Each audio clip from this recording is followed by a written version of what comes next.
Good evening, good morning, or good night out there. Gamers, PC enthusiasts, and PC modders. Hi, my name is Nelson. I haven't posted a video in a while. Most of the videos I've posted were in New England and Massachusetts, where I'm from. For the last year or so, I've been living here in the sunshine state of Florida. I finally have my own place, and I'm starting to set up what will eventually be my space station number 2.0. If I get a chance, I'll put a link in the description of what I had in New England. I had 3 TVs. One was my old TV, one was my son's old TV before he got a new one and moved out, and one was from my stepson. And I had a Roku hooked up to one, my computer hooked up to another, and a VHS hooked up to another one. I could have all 3 going. I could check the weather, the news, local news, and if I saw something on YouTube that I like, I could look it up on my tablet or on the monitors. It was great. Why did I go through the craziness, or like my son says, attention deficit out of control? When I was much younger, let's see, I graduated in '83 from Putnam in Springfield. In my junior high school year, computers were like just getting out there. You still had to hook up to a modem. You had to have really good grades to get into the computer class. And my only thing that I was kind of not really great at was math. I was really good at science and history. So I did all my schoolwork. I finally got into the computer class, and the stuff the teacher was going over was like very boring to me. I got bored, and the only game on the black and white little monitors was Pong. And I got into the settings, messed around with it, and I was changing the game. And me and a buddy of mine, we made the little ball for Pong go black.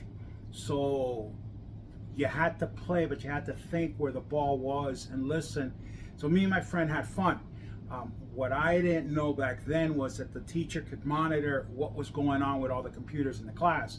Again, since you had to have really good grades and you had to sign up and you had to get your parents' permission to get into the computer class, being that there was only like 10 or 15 computers at all in the school at all, besides what, you know, the office or the principal might have had. So the teacher comes around to see what me and my friend were doing, and instead of me following the lesson plan, I was bored.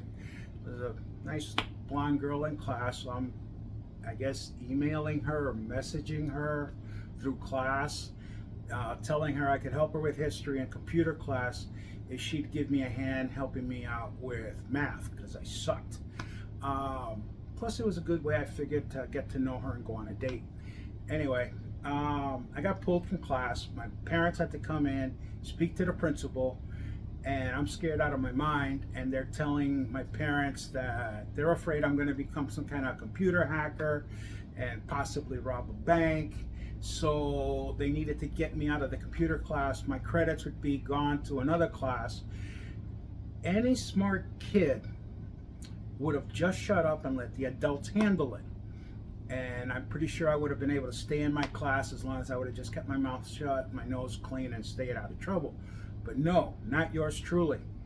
Principal asked me, you know, was I planning to rob a bank, you know, or be some kind of computer hacker? And I looked at him dead in the eye and go, nope, that's against the law, that's illegal. No, I would never do that.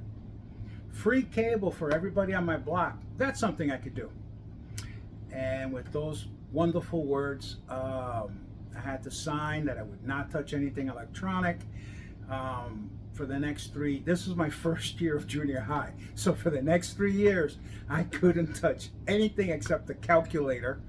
When I finally got to high school, everything had changed. I was like 3, possibly 4 or 5 years behind. Anyway, you know, life goes on. You have kids, you go to work, you work all night. Kids are raised the whole night. I mean, in all, the whole, why I'm saying all this is because I still have that love, that passion for technology, computers, and tinkering. Yes, like my son says, it would be a lot cheaper just to go to Walmart, spend $200-300, get whatever they have there, and have fun with it. But to me, that's not really the fun part of it. The real fun part of it is tinkering, seeing what I can do, push the limits of the envelope. I know I do have some limits. I mean, after all, I'm in my house. I don't even have a screwdriver or an Allen wrench or anything.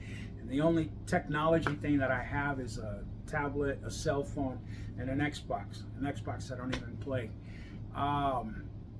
But for me, watching all the guys on YouTube, modding, doing different things, painting, I can get 100 or 200 computer cases that look identical, hand them out to 100 or 200 people, guys, girls, tall, short, retired, it don't matter, and let them paint them, cut them up, torch them, whatever. They're all going to look different. Some are going to spend more money on the hardware, some are going to spend more money on the aesthetics. It just depends what the person wants to do.